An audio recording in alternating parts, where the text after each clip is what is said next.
이 노래 어디서 들으셨어요? 27살 한지우가 쉬는 시간에 부서진 오르골을 닦으며 콧노래를 흥얼거리고 있었습니다.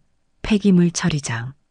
구석진 자리, 먼지가 날리는 작업장 한편에서 지우는 작은 천 조각으로 오르골의 녹을 조심스럽게 닦아내고 있었어요. 그런데 갑자기 뒤에서 차갑고 날카로운 목소리가 들렸습니다. 지우는 깜짝 놀라 고개를 들었어요. 회사 회장님이 창백한 얼굴로 서 있었습니다. 평소엔 차갑고 냉정한 표정이던 회장님의 얼굴이 지금은 완전히 달랐어요. 눈빛은 흔들리고 있었고 입술은 파르르 떨리고 있었습니다. 그 멜로디 대체 어디서 알게 된 거냐고 회장님의 목소리에는 다급함과 절박함이 섞여 있었어요. 62살 박서연 회장의 손이 부들부들 떨리고 있었습니다. 고급 정장을 입은 손이 주먹을 쥐었다 펴기를 반복하고 있었어요. 폐기물 처리장 말단 직원이 부르는 노래가 25년 전 실종된 딸에게만 가르쳐준 그 멜로디였던 겁니다.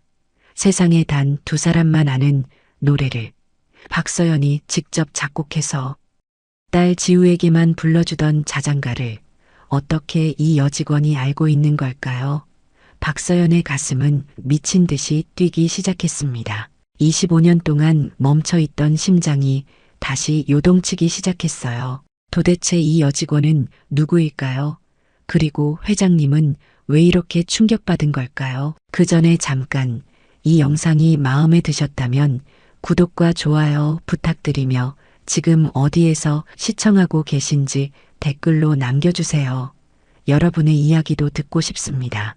그럼 지금부터 시작되는 이야기 속으로 함께 들어가 볼까요? 사람들은 박서연을 철의 여인이라고 불렀습니다. 서울에 본사를 둔 대한민국 최대 환경재활용 기업의 회장, 재계에서는 누구도 감히 박서연을 쉽게 대하지 않았어요. 남편 없이 혼자의 힘으로 이 자리까지 올라온 여자 차갑고 냉정하고 무서울 정도로 완벽하다는 평가를 받으며 살아왔죠. 이 사회에서 박서연이 입을 열면 모두가 숨을 죽였고 박서연이 결정을 내리면 누구도 반박하지 못했습니다. 하지만 그 누구도 몰랐어요.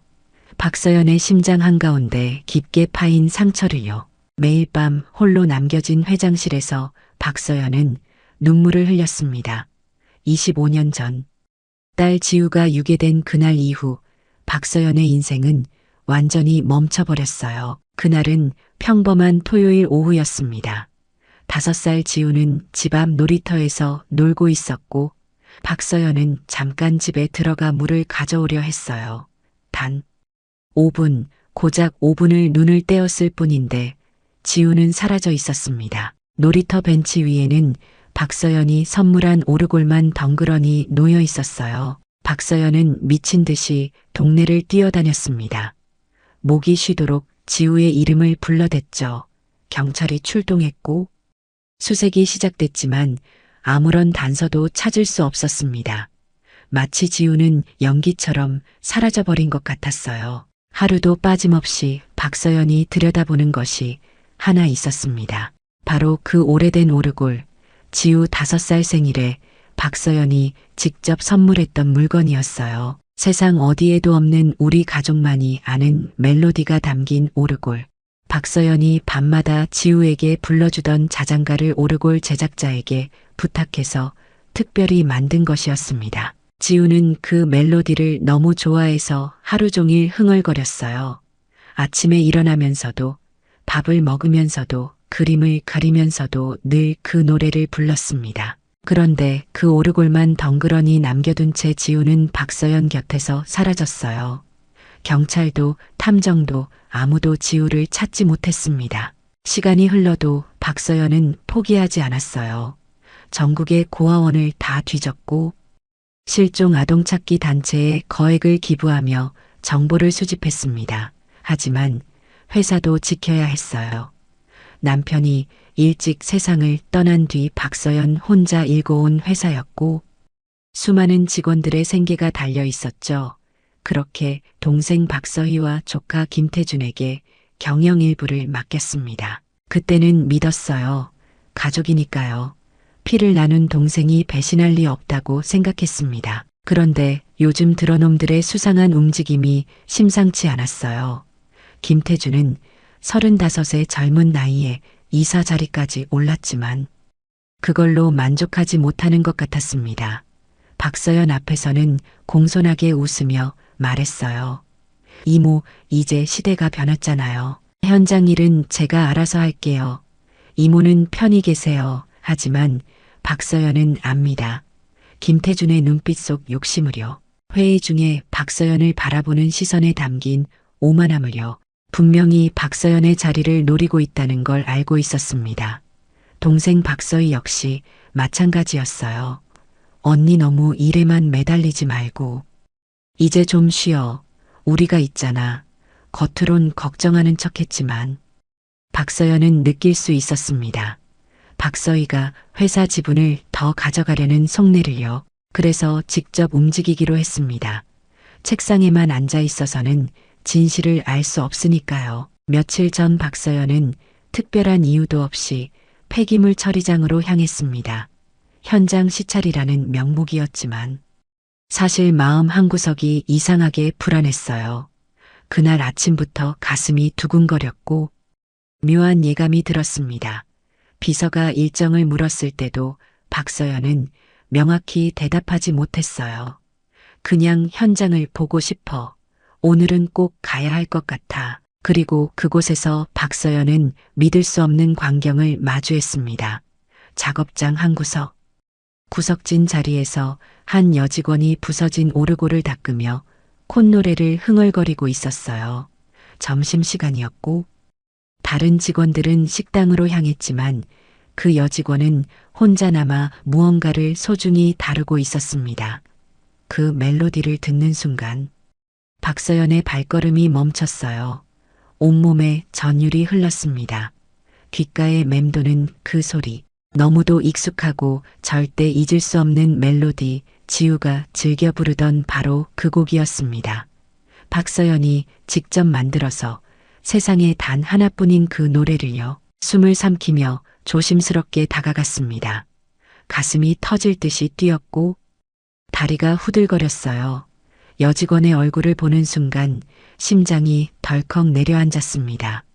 27살쯤 되어 보이는 젊은 여직원, 작업복을 입고 있었고 손은 거칠게 갈라져 있었습니다. 하지만 그 얼굴의 이목구비가 어딘가 익숙했어요. 특히 눈매와 코의 형태가 젊은 시절 박서연 자신과 너무나 닮아 있었습니다. 여직원이 닦고 있던 오르골 조각을 본 순간 박서연은 확신이 들었습니다. 이건 지우 오르골 조각이야. 은색 장식과 독특한 문양이 박서연의 기억 속 그것과 똑같았어요. 가슴이 먹먹해졌습니다. 눈앞이 흐려지고 숨이 가빠졌어요. 25년 만에 듣는 멜로디 그리고 잃어버린 딸의 흔적. 박서연은 그 자리에서 무너질 뻔했습니다.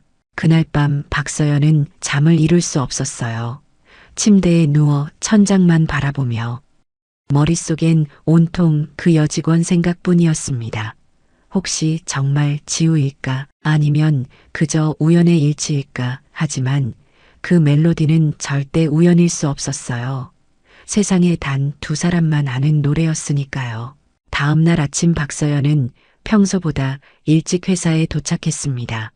밤새 한숨도 자지 못했지만 눈빛만큼은 또렷했어요. 회장실 문을 열자마자 비서를 급히 불렀습니다.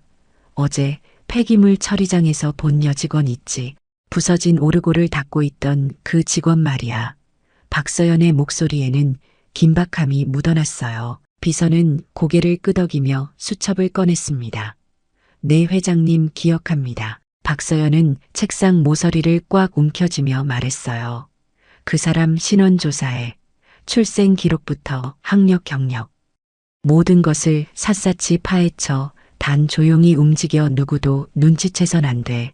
비서는 박서연의 표정이 심상치 않다는 걸 직감했습니다. 20년 넘게 모셔온 비서였기에 알 수 있었어요. 지금 회장님 눈빛이 예사롭지 않다는 거려. 오후가 되자 비서가 서류 뭉치를 들고 들어왔습니다. 박서연은 손을 내밀어 서류를 받아들었어요. 첫 페이지를 펼치는 순간 박서연의 손이 미세하게 떨렸습니다. 이름은 한지우, 27살, 보호종료 아동 출신, 고아원에서 자라 여러 아르바이트를 전전하다가 2달 전 우리 폐기물 처리장에 입사. 박서연은 그 이름을 몇 번이고 다시 읽었습니다. 한지우, 한지우, 한지우. 성은 다르지만 이름은 똑같았어요. 지우, 박서연이 25년 동안 하루도 빠짐없이 불러온 그 이름. 이건 우연이 아니었습니다. 절대 우연일 수 없었어요. 박서연은 다음 페이지를 넘겼습니다. 고아원 입소 기록. 25년 전 5월 12일 당시 5살 여자아이가 서울의 한 고아원에 맡겨졌다는 기록이 있었어요. 날짜를 본 순간 박서연의 심장이 철렁 내려앉았습니다. 지우가 실종된 날로부터 정확히 사흘 뒤였어요. 누군가 지우를 유괴한 뒤 고아원에 버렸다는 얘기였습니다. 박서연의 손이 부들부들 떨렸어요. 분노가 치밀어 올랐습니다. 도대체 누가 이런 짓을 한 거지? 누가 감히 내 딸을 납치해서 고아원에 버린 거야? 더 충격적인 것은 다음 페이지였습니다. 고아원 원장의 기록에는 아이를 데려온 사람의 인상착의가 적혀 있었어요. 40대 초반 여성 단정한 정장 차림. 고급 승용차 이용. 박서연은 그 문장을 읽고 또 읽었습니다. 머릿속에서 누군가의 얼굴이 떠올랐어요. 40대 초반 여성 정장 고급 승용차. 그때 그 나이대에 해당하는 사람. 늘 박서연을 향해 언니라고 부르며 고개 숙이던 그 사람. 동생 박서희였습니다. 박서연은 서류를 내려놓고 눈을 감았습니다. 뇌리에 25년 전 그날이 생생히 떠올랐어요. 지우가 사라진 직후 박서연은 미친 듯이 울부짖었습니다. 경찰서를 드나들며 수사를 독촉했고 밤낮 없이 거리를 헤맸어요. 그런데 이상했습니다. 박서희와 김태주는 그때 너무나 침착했어요. 보통 가족이라면 함께 슬퍼하고 함께 찾아 나서야 하는데 둘은 오히려 박서연을 말리기만 했습니다. 언니 너무 무리하지 마. 경찰이 알아서 찾을 거야. 박서희는 그렇게 말하며 박서연의 팔을 붙잡았어요. 그때는 동생이 언니를 걱정하는 거라고 생각했습니다. 하지만 지금 생각해보니 아니었어요. 박서희는 박서연이 지우를 찾지 못하길 바랐던 겁니다. 더욱 섬뜩한 건 그 이유였습니다. 박서연이 딸을 찾아 헤매는 동안 박서희와 김태주는 슬그머니 회사의 핵심 권한을 가져갔어요. 처음에는 언니를 도와주겠다는 명목이었습니다.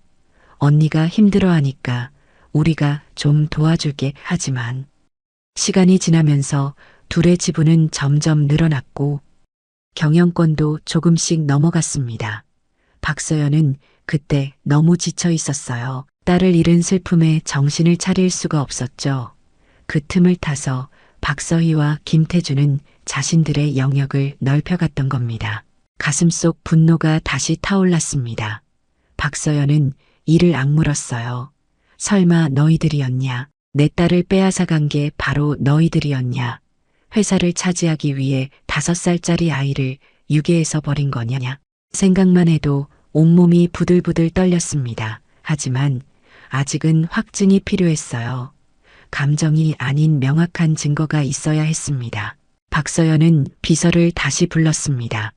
과거 기록을 전부 뒤져 25년 전 5월부터 6월까지 박서희와 김태준의 모든 동선을 파악해 차량 이동 기록, 신용카드 사용 내역 통화 기록까지 전부 다. 비서는 놀란 표정을 지었어요. 회장님. 그건 부회장님과 이사님을. 박서연은 차갑게 끊어 말했습니다. 내가 시킨 대로 해. 지금 당장. 비서는 더 이상 묻지 않고 고개를 숙였습니다. 며칠 동안 박서연은 비서와 함께 물밑 작업을 시작했어요. 박서희와 김태준이 그동안 저지른 비리 회자, 자산 유용 그리고 과거 행적까지 샅샅이 뒤졌습니다. 조사 결과는 충격적이었어요. 김태주는 지난 5년간 회사 자금을 빼돌려 개인 계좌로 이체했고 박서희는 허위 계약서를 만들어 수억 원을 챙겼습니다. 게다가 25년 전 5월 12일 박서희의 차량이 서울 외곽 고아원 근처에서 포착됐다는 기록도 나왔어요. 퍼즐이 맞춰지기 시작했습니다. 박서연은 책상 위에 펼쳐진 서류들을 바라보며 결심했어요. 이번엔 절대 가만두지 않겠다. 내 딸을 빼앗아간 놈들 반드시 대가를 치르게 하겠다.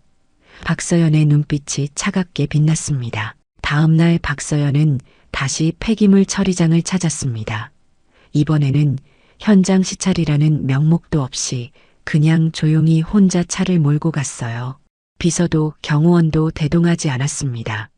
그저 한지우를 다시 보고 싶었고 그 아이와 이야기를 나누고 싶었어요. 25년 동안 꿈에서만 보던 딸을 이제 눈앞에서 볼 수 있다는 게 믿기지 않았습니다. 차 안에서 박서연은 백미러로 자신의 얼굴을 확인했어요. 평소처럼 냉정한 표정을 유지해야 했습니다. 아직은 진실을 밝힐 때가 아니었으니까요. 처리장에 도착하자 점심시간이었습니다. 직원들은 식당으로 향했지만 한지우는 여전히 구석진 자리에 앉아 있었어요. 도시락을 펼쳐놓고 혼자 밥을 먹고 있었습니다. 박서연은 조심스럽게 다가갔습니다. 발소리를 최대한 죽이며 천천히 걸었어요. 지우는 밥을 먹다 말고 또다시 그 부서진 오르골을 꺼내 들었습니다. 작은 천으로 조심스럽게 닦으며 나직이 멜로디를 흥얼거렸어요. 박서연은 한참을 망설이다가 입을 열었습니다. 그거 오래된 오르골인가요? 지우는 깜짝 놀라 고개를 들었어요. 회장님이 자기 앞에 서 있다는 사실에 당황한 표이었습니다. 아, 네 회장님. 죄송합니다. 근무 시간에 지우가 황급히 오르골을 숨기려 하자 박서연이 손을 내밀었어요. 아니에요. 괜찮아요. 그냥 궁금해서 물어본 거예요. 박서연의 목소리는 평소와 달리 부드러웠습니다. 지우는 조심스럽게 오르골을 다시 꺼내 보였어요. 네, 부서졌지만 어릴 적부터 가지고 있던 거라 버릴 수가 없어서요. 그 말을 듣는 순간 박서연의 가슴이 철렁했습니다. 어릴 적부터 가지고 있었다니, 그럼 고아원에 버려질 때도 이 오르골을 가지고 있었다는 얘기였어요. 박서연은 오르골을 자세히 들여다봤습니다. 은색 장식의 일부가 떨어져 나갔고 태엽 부분도 망가져 있었지만 분명 박서연이 선물한 그 오르골이었어요.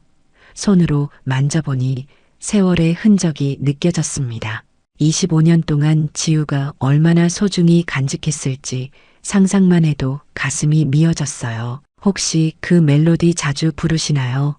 박서연이 떨리는 목소리로 물었습니다. 지우는 오르골을 바라보며 고개를 끄덕였어요. 이상하게 이 노래를 부르면 마음이 편안해져요. 왜 그런지는 모르겠지만요. 어릴 때부터 계속 불렀던 것 같아요. 지우의 눈빛에는 그리움 같은 게 서려 있었습니다. 기억나지 않는 무언가를 애타게 찾는 듯한 표정이었어요. 박서연은 더 이상 말을 잇지 못했습니다. 가슴 깊은 곳에서 차오르는 감정을 억누르기 힘들었어요. 당장이라도 지우를 껴안고 싶었습니다. 미안하다고, 용서해달라고, 엄마가 늦었다고 말하고 싶었어요. 하지만 참았습니다. 아직은 때가 아니었어요. 박서연은 애써 평정을 유지하며 물었습니다. 몸은 괜찮아요. 일 많이 힘들죠. 지우는 씩 웃으며 대답했어요. 괜찮아요. 살아남으려면 뭐든 해야죠. 저는 원래 이런 일이 익숙해요. 그 대답에 박서연의 가슴이 찢어질 듯 아팠습니다. 내 딸이 이렇게 힘겹게 살아왔다니, 고아원에서 자라 온갖 꾸준 일을 하며 버텨왔다니, 이 모든 게 다 박서연 때문이었어요. 박서연이 잠깐 한눈을 판 사이에 지우는 납치됐고 25년 동안 혼자 힘으로 살아남아야 했습니다. 박서연은 겨우 미소를 지으며 말했습니다.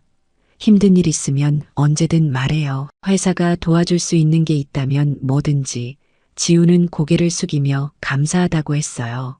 감사합니다, 회장님. 이렇게 신경 써주시니 정말 감사해요. 박서연은 더 이상 그 자리에 있을 수 없었습니다. 눈물이 터질 것 같았어요.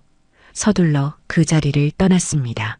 회사로 돌아오는 길 내내 박서연의 머릿속은 온통 지우 생각뿐이었어요. 운전대를 잡은 손에 힘이 들어갔습니다.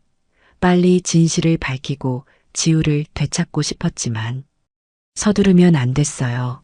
박서희와 김태준이 눈치채면 또다시 지우를 해칠지도 모르니까요. 그날 저녁 박서연이 회장실에서 서류를 검토하고 있을 때였습니다.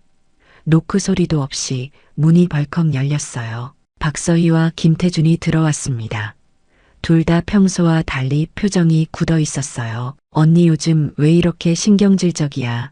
박서희가 능청스럽게 웃으며 말했습니다. 하지만 그 웃음은 전혀 자연스럽지 않았어요. 김태준은 소파에 깊숙이 앉아 비웃듯 말했습니다. 이모 설마 폐기물장 그 직원 하나 때문에 이렇게 예민해진 겁니까? 요즘 2번씩이나 현장 가시더라고요. 그 순간 박서연은 확신했습니다. 놈들이 지우를 눈치챘다는 거려. 아니, 어쩌면 처음부터 알고 있었을지도 몰라요. 지우가 폐기물 처리장에 입사한 것부터 감시하고 있었을 수도 있었습니다. 박서연은 애써 태연하게 대답했어요. 직원 복지 차원에서 챙기는 거지. 뭐가 문제야?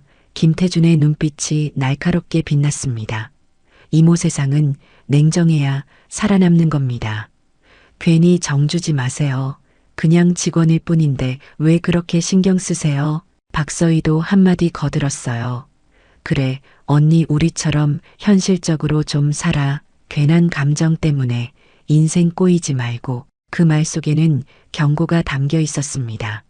지우에게 다가가지 말라는 협박이었어요. 박서연은 속에서 끓어오르는 분노를 가까스로 눌렀습니다.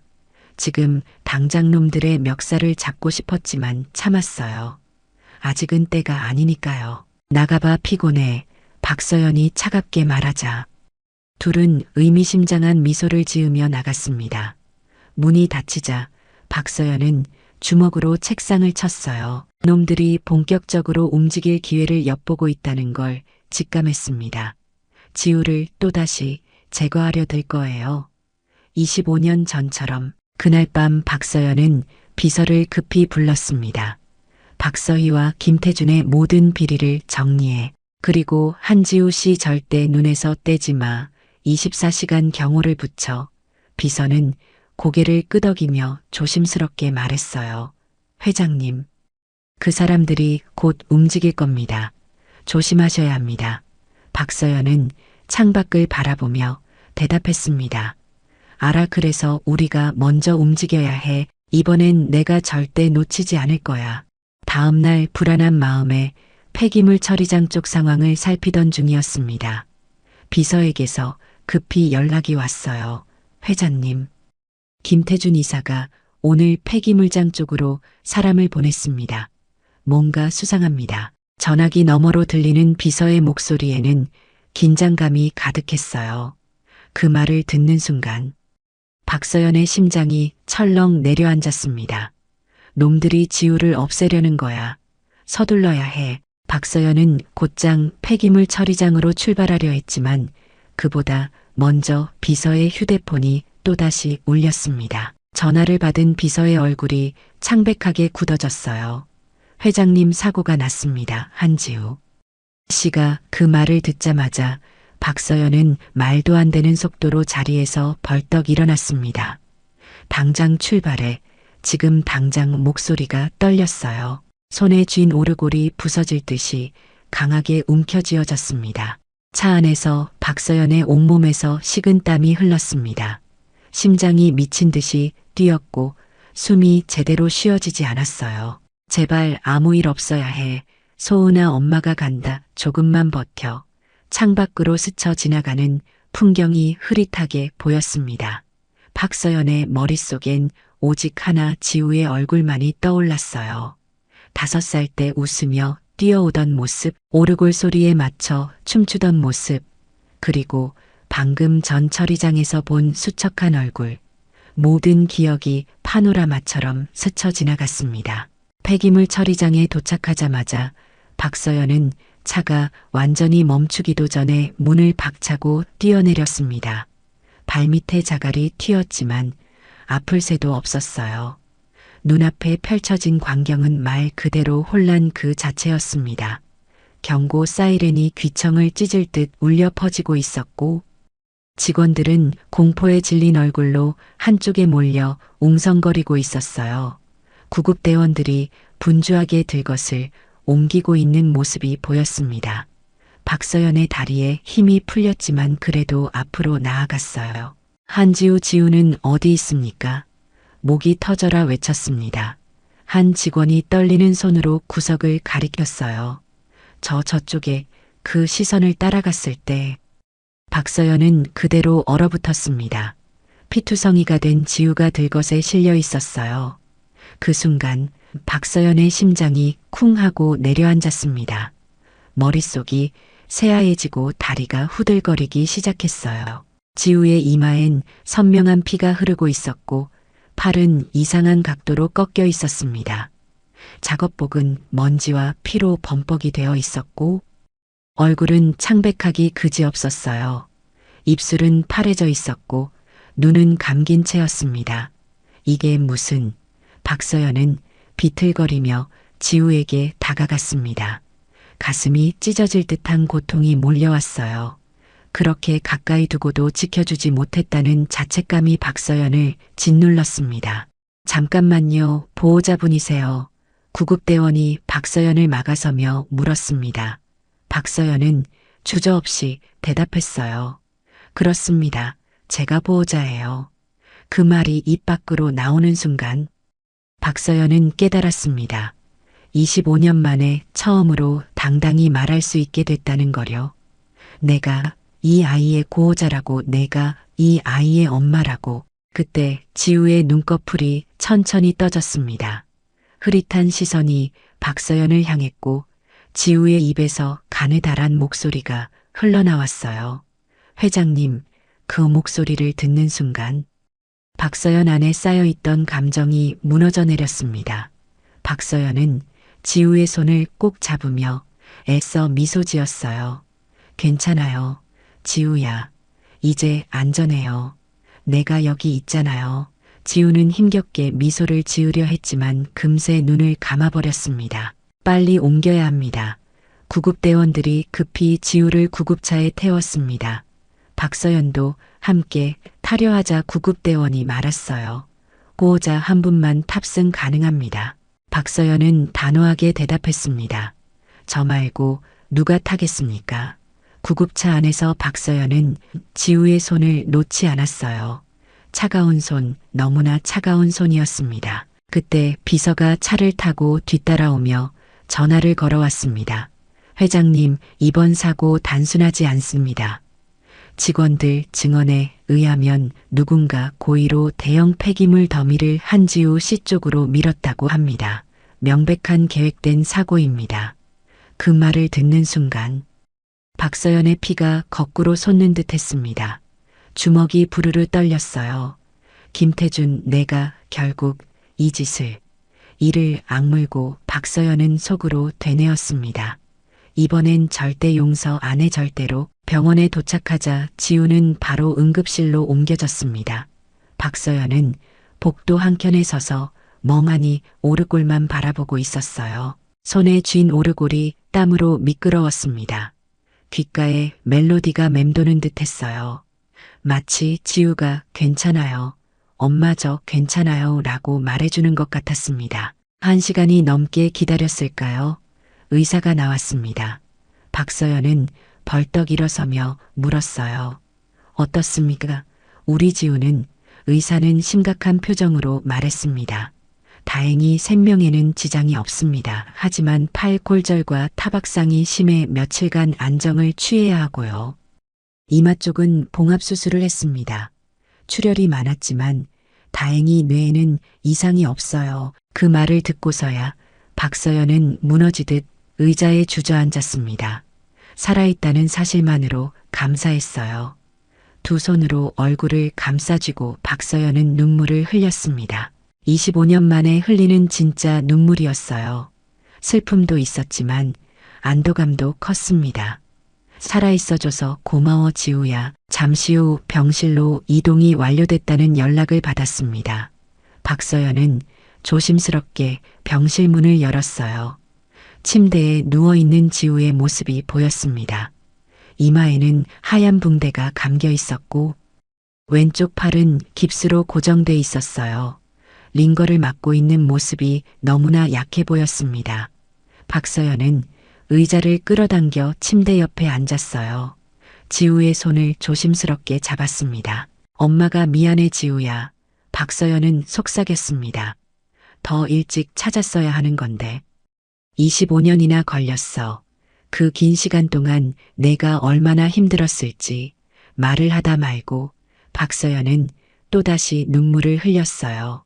지우는 여전히 깊은 잠에 빠져 있었습니다. 한참을 그렇게 앉아 있었을까요? 지우의 손가락이 미세하게 움직였습니다. 천천히 눈을 뜨더니 박서연을 바라봤어요. 회장님. 여기 지우의 목소리는 가늘고 약했습니다. 박서연은 눈물을 닦으며 웃었어요. 그래, 지우야, 내가 여기 있어. 걱정하지 마, 이제 안전해. 지우는 천천히 주변을 둘러보다가 물었습니다. 무슨 일이? 박서연은 지우의 손을 더 꽉 쥐며 말했어요. 사고가 났어 하지만 이제 괜찮아. 더 이상 아무도 널 해치지 못하게 할 거야. 지우는 고개를 끄덕이며 다시 눈을 감았습니다. 아직 의식이 또렷하지 않은 것 같았어요. 박서연은 가방에서 오르골을 꺼냈습니다. 태엽을 감자 익숙한 멜로디가 병실 안에 퍼졌어요. 그 순간 지우의 눈이 다시 떠졌습니다. 이 소리, 지우가 놀란 표정으로 말했어요. 박서연은 오르골을 지우 가까이 가져다 놨습니다. 이 멜로디 기억나니? 지우는 눈물을 글썽이며 대답했어요. 왜 이렇게 익숙한 걸까요? 왜 이 노래를 들으면 가슴이 아픈 걸까요? 박서연은 떨리는 목소리로 말했습니다. 곧 모든 걸 알게 될 거야, 지우야. 곧 사흘이 지났습니다. 지우는 병실에서 조금씩 회복되고 있었고 박서연은 단 1시간도 지우 곁을 떠나지 않았어요. 밤에는 병실 소파에서 잠을 청했고 낮에는 지우와 이야기를 나누며 시간을 보냈습니다. 그 사흘 동안 비서는 쉬지 않고 증거를 수집했어요. 박서희와 김태준이 비리 자료 25년 전 유괴 증거 그리고 아번 살인 미수 사건까지 모든 것을 정리했습니다. 사흘째 되던 날 저녁이었습니다.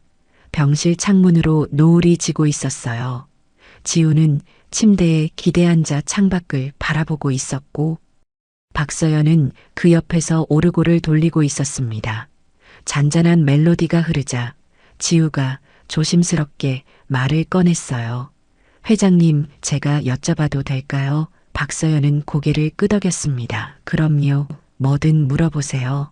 지우는 한참을 망설이다가 입을 열었습니다. 왜 저한테 이렇게 잘해주세요? 저는 그냥 말단 직원인데 박서연은 지우의 손을 잡으며 말했어요. 곧 알게 될 거예요, 지우 씨. 아니, 지우야. 곧 모든 걸 알려줄게. 지우는 박서연의 눈빛을 바라봤습니다. 그 눈빛 속에서 뭔가 특별한 감정을 느꼈어요. 단순한 동정이나 연민이 아닌 더 깊은 무언가를요. 그때 병실 문이 열리며 비서가 들어왔습니다. 회장님, 모든 준비가 완료됐습니다. 비서의 표정이 단단히 굳어 있었어요. 박서연은 고개를 끄덕이며 일어섰습니다. 좋아, 내일 긴급 이사회를 소집해 전 이사 참석 필수로 하고 비서가 서류 봉투를 건네며 말했어요. 여기 모든 증거 자료입니다. 검찰과도 사전 협의를 마쳤고요. 내일 이사회 직후 체포영장이 집행될 겁니다. 지우는 두 사람의 대화를 듣고 있었지만 무슨 뜻인지 정확히 이해할 수 없었습니다. 회장님 무슨 일이세요? 박서연은 지우를 바라보며 미소 지었어요. 지우야, 내일이면 모든 게 끝나. 그리고 우리 이야기도 시작될 거야. 지우는 고개를 갸웃했지만 더 묻지 않았습니다. 다음 날 아침 박서연은 평소보다 더 단정하게 옷을 차려입었습니다. 검은색 정장에 진주 목걸이를 했어요. 거울을 보며 머리를 매만지는 박서연의 손이 떨렸습니다. 오늘이 바로 그날이었어요. 25년간 쌓인 분노와 슬픔을 모두 털어낼 날이었습니다. 박서연은 가방에 오르골을 넣었어요. 이것도 함께 가져가야 했습니다. 회사에 도착하자 이사회장 앞에는 이미 여러 이사들이 모여 있었습니다. 모두들 긴급 소집의 이유를 궁금해하며 수군거렸어요. 박서희와 김태준은 여유로운 표정으로 서 있었습니다. 김태준이 박서연을 보며 비웃듯 말했어요. 이모, 이렇게 급하게 이사회를 소집하시다니 무슨 중대한 발표라도 있으신 겁니까? 박서희도 가식적인 미소를 지으며 거들었습니다. 그러게 언니 건강이라도 안 좋으신 거 아니야. 박서연은 아무 대꾸 없이 이사회장으로 들어갔습니다. 이사들이 하나둘 자리에 앉았고 회의장 문이 닫혔어요. 공기가 무거웠습니다. 뭔가 심상치 않은 일이 벌어질 거라는 걸 모두가 직감했어요. 박서연은 상석에 앉으며 비서에게 눈짓했습니다. 비서가 대형 스크린을 켰어요. 오늘 이 자리에 여러분을 급히 모신 이유가 있습니다. 박서연의 목소리는 차갑고 단호했어요. 우리 회사에 암적인 존재들이 있었습니다. 그들의 비리와 범죄를 오늘 이 자리에서 모두 밝히겠습니다. 이사들이 술렁이기 시작했습니다. 김태준이 얼굴이 굳어졌어요. 박서희는 억지 웃음을 지으며 말했습니다. 언니 농담이지. 박서연은 대답 대신 비서에게 고개를 끄덕였습니다. 스크린에 첫 번째 자료가 떴어요. 고아원 기록이었습니다. 25년 전 5월 12일 5살 여자아이가 고아원에 맡겨진 기록. 이사들의 시선이 화면으로 쏠렸어요. 이 아이는 제 딸입니다. 박서연이 차분하게 말했습니다.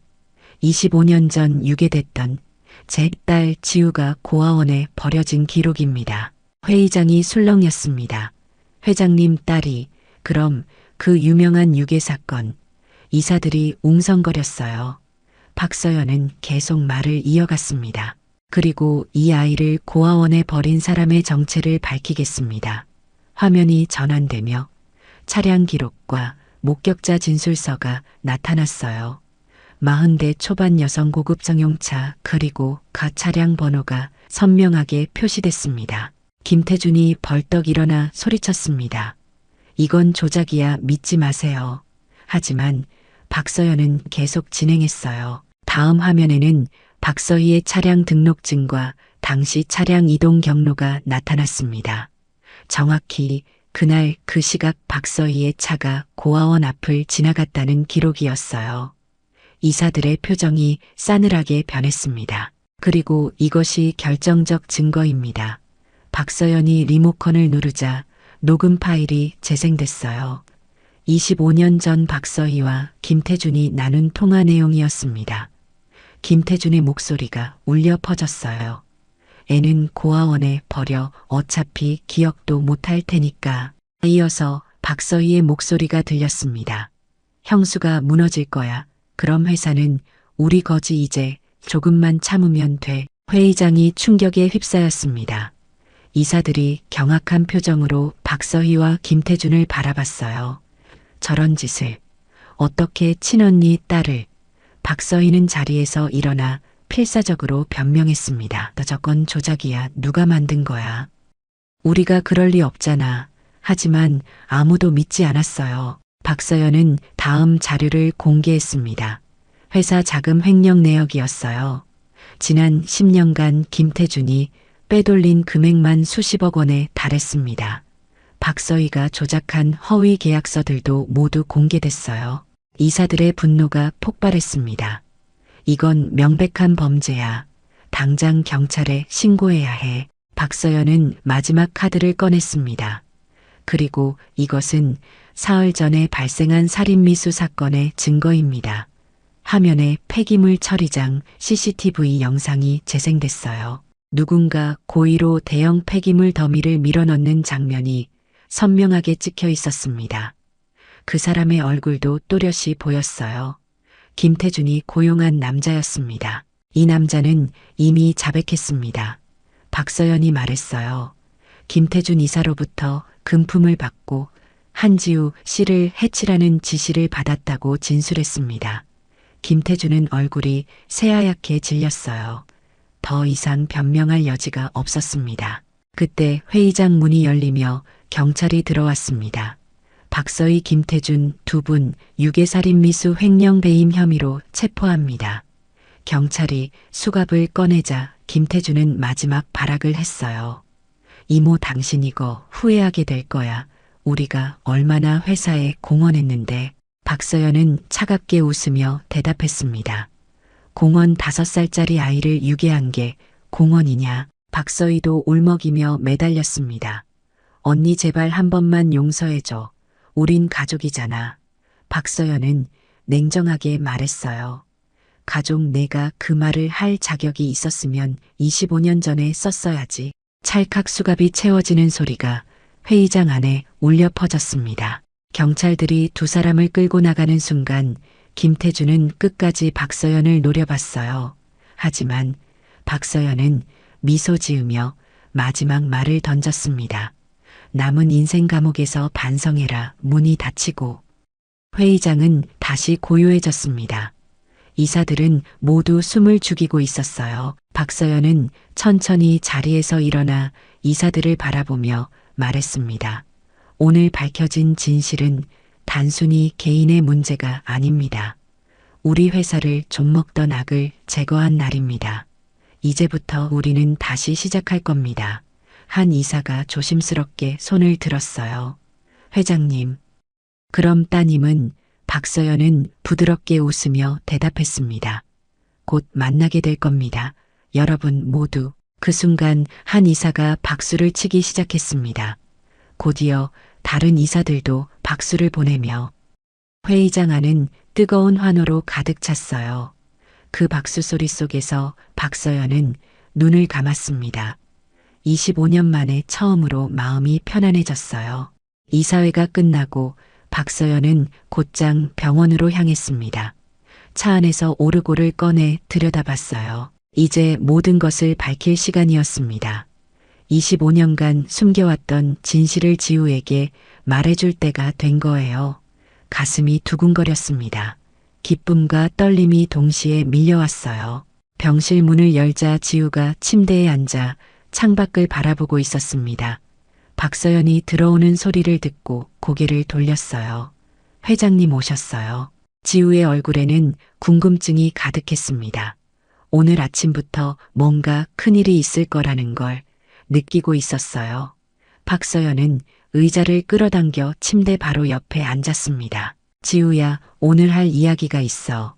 박서연의 목소리가 떨렸어요. 지우는 고개를 끄덕이며 박서연을 바라봤습니다. 박서연은 가방에서 오르골을 꺼내 지우 손에 쥐어줬어요. 이 오르골 기억나니? 지우는 오르골을 들여다보며 말했습니다. 내 어릴 때부터 가지고 있었어요. 제가 가진 유일한 물건이에요. 박서연은 깊게 숨을 들이쉬고 말했습니다. 이 오르골은 내가 내 5살 생일에 선물한 거야. 지우는 눈을 크게 떴어요. 네, 뭐라고요? 박서연의 눈에서 눈물이 흘러내렸습니다. 지우야, 나는 내 엄마야. 25년 전에 널 잃어버렸고 그동안 미친 듯이 찾아 헤맸어. 지우는 믿을 수 없다는 표정으로 박서연을 바라봤습니다. 그럴 리 없어요. 저는 고아예요. 부모님이 저를 버렸다고. 박서연은 고개를 저으며 지우의 손을 꼭 잡았어요. 아니야. 나는 너를 버린 적이 없어. 누군가 널 납치해서 고아원에 버린 거야. 그 사람들은 오늘 모두 체포됐어. 박서연은 지난 25년간의 이야기를 천천히 들려줬습니다. 지우가 실종됐던 그날의 박서연이 얼마나 찾아 헤맸는지, 그리고 박서희와 김태준이 저지른 범죄까지 모든 것을 말했어요. 지우는 듣는 내내 눈물을 흘렸습니다. 손에 쥔 오르골을 꼭 쥐고 있었어요. 그러니까 제가 고아원에서 느꼈던 그 외로움은 지우가 떨리는 목소리로 말했습니다. 누군가 저를 찾고 있었기 때문이었던 거예요. 박서연은 고개를 끄덕이며 지우를 끌어안았어요. 그래 지우야, 엄마는 단 하루도 널 잊은 적이 없어. 매일 밤 이 오르골을 돌리며 내 이름을 불렀어. 지우는 박서연의 품에서 한참을 울었습니다. 25년간 쌓였던 외로움과 그리움이 한꺼번에 쏟아져 나왔어요. 박서연도 함께 눈물을 흘렸습니다. 모녀는 그렇게 한참을 서로를 안고 있었어요. 병실 창문으로 따스한 햇살이 들어왔습니다. 한참 뒤 지우가 눈물을 닦으며 말했습니다. 엄마 정말 엄마가 맞나요? 박서연은 미소 지으며 대답했어요. 그럼 내 딸 지우야. 지우는 다시 한번 박서연을 꼭 안았습니다. 엄마 보고 싶었어요. 얼굴도 모르는 엄마를 그렇게 그리워했어요. 박서연은 지우의 머리를 쓰다듬으며 속삭였어요. 이제 다시는 떨어지지 않을 거야. 며칠 뒤 지우는 퇴원했습니다. 박서연은 지우를 자신의 집으로 데려갔어요. 25년 만에 딸이 집으로 돌아온 날이었습니다. 현관문을 열며 박서연이 말했어요. 어서 와 지우야, 우리 집이야. 지우는 조심스럽게 집 안으로 들어갔습니다. 거실 벽에는 어린 지우의 사진들이 액자에 담겨 걸려 있었어요. 이게 다 저예요. 지우가 놀라며 물었습니다. 박서연은 고개를 끄덕였어요. 그래, 엄마는 한자도 치우지 못했어. 내가 언젠가 돌아올 거라고 믿었거든. 지우는 사진들을 하나하나 들여다봤습니다. 낯선 듯 하면서도 어딘가 익숙한 자신의 모습이었어요. 그날부터 박서연과 지우의 새로운 일상이 시작됐습니다. 아침이면 함께 식사를 하고 저녁이면 오르골을 들으며 이야기를 나눴어요. 잃어버린 25년을 채워가는 시간이었습니다. 지우는 조금씩 엄마라는 존재에 익숙해졌고 박서연은 딸과 함께하는 매 순간의 꿈만 같았어요. 한 달쯤 지났을 때 박서연이 지우에게 제안했습니다. 지우야, 우리 오르골 고치러 갈까? 지우는 눈을 반짝이며 대답했어요. 정말요, 고칠 수 있어요. 박서연은 미소 지으며 말했습니다. 그럼 이제 완전하게 만들 시간이야. 둘은 오래된 오르골 공방을 찾았습니다. 작은 골목 안쪽에 자리한 공방이었어요. 문을 열고 들어가니 백발의 장인이 반겼습니다. 어서 오세요. 박서연은 부서진 오르골을 꺼내 보였어요. 이걸 고칠 수 있을까요? 장인은 오르골을 조심스럽게 받아들고 살펴봤습니다. 아주 오래된 물건이네요. 장인이 말했습니다. 제가 직접 만든 것 같은데 25년도 더 된 것 같군요. 박서연은 놀라며 물었어요. 선생님께서 만드신 거예요. 장인은 고개를 끄덕였습니다. 네, 특별 주문으로 만든 거라 기억이 나네요. 세상에 단 하나뿐인 멜로디였죠. 장인은 오르골을 작업대 위에 올려놓고 수리를 시작했습니다. 떨어져 나간 부품들을 하나하나 맞춰가며 정성스럽게 복원했어요. 박서연과 지우는 그 모습을 지켜봤습니다. 2시간쯤 지났을까요? 장인이 마지막 나사를 조이며 말했어요. 다 됐습니다. 장인이 태엽을 감았습니다. 그리고 오르골을 열자 익숙한 멜로디가 흘러나왔어요. 하지만 이번엔 달랐습니다. 부서지지 않은 온전한 소리였어요. 맑고 아름다운 멜로디가 공방 안을 가득 채웠습니다. 지우는 그 소리를 들으며 눈물을 흘렸어요. 이 소리 이제야 완전히 들을 수 있네요. 박서연도 눈물을 닦으며 말했습니다. 그래, 이제 우리도 완전해졌어. 며칠 뒤 박서연은 회사에서 발표를 했습니다. 지우를 신입이사로 임명한다는 내용이었어요. 직원들은 놀라워했지만 곧 박수로 축하해줬습니다. 회사 로비에는 새로운 명패가 걸렸어요. 한지우 이사. 지우는 정장을 입고 명패 앞에 섰습니다. 박서연이 옆에서 지우의 어깨를 감싸며 말했어요.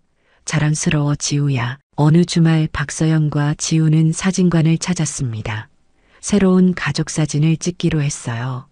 둘은 단정하게 옷을 차려입고 카메라 앞에 섰습니다. 지우는 손목에 작은 오르골 펜던트를 하고 있었고 박서연은 지우 옆에 서서 어깨를 감싸고 있었어요. 자, 웃어주세요. 사진사가 말했습니다. 찰칵 플래시가 터졌습니다. 사진 속 두 사람은 행복하게 웃고 있었어요.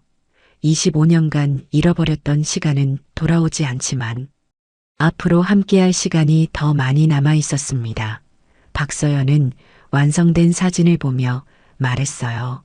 지우야, 우리 이제 시작이야. 지우는 고개를 끄덕이며 대답했습니다. 네, 엄마 이제 진짜 시작이에요. 그날 밤 박서연의 회장실에서 둘은 창밖을 바라보며 오르골을 돌렸습니다.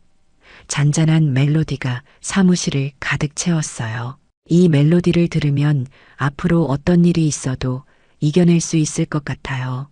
지우가 말했습니다. 박서연은 미소 지으며 대답했어요. 그럼 우리 매일 이 노래 들으면서 함께 살자. 지우는 창밖의 야경을 바라보며 조용히 말했습니다. 엄마, 제가 겪은 25년이 힘들었지만 결국 엄마를 만나게 해준 시간이었어요. 후회하지 않아요. 박서연은 지우의 손을 꼭 잡으며 눈물을 글썽였어요. 고마워 지우야. 이렇게 씩씩하게 자라줘서. 오르골의 멜로디는 그렇게 밤하늘 아래서도 멈추지 않고 흘러나왔습니다. 그 소리는 희망이었고 사랑이었으며 무엇보다 가족이라는 이름을 다시 이어준 기적이었어요. 세상 어딘가에서 아직도 잃어버린 인연을 기다리는 이들이 있다면 이 이야기는 말하고 싶었습니다. 절대 포기하지 말라고. 진실은 언제나 드러나고 사랑은 어떤 어둠 속에서도 길을 비춘다고요. 박서연과 지우는 서로를 바라보며 미소 지었습니다. 25년의 기다림 끝에 다시 만난 모녀는 이제 누구도 떼어놓을 수 없었어요. 앞으로 함께 걸어갈 길이 더 많이 남아 있었습니다. 오르골의 멜로디처럼 그들의 이야기도 멈추지 않고 계속 이어질 거예요. 창밖으로 별들이 반짝이고 있었습니다. 마치 축복하듯이 밝게 빛나고 있었어요. 지우가 속삭였습니다. 엄마 사랑해요. 박서연은 지우를 꼭 안으며 대답했어요.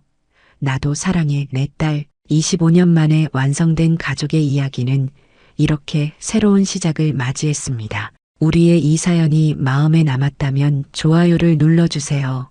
그리고 소중한 사람들과 함께 이 이야기를 나눠주시길 바랍니다. 좋은 말씀들을 댓글로 남겨주시고 어디에서 시청하고 계신지도 알려주세요.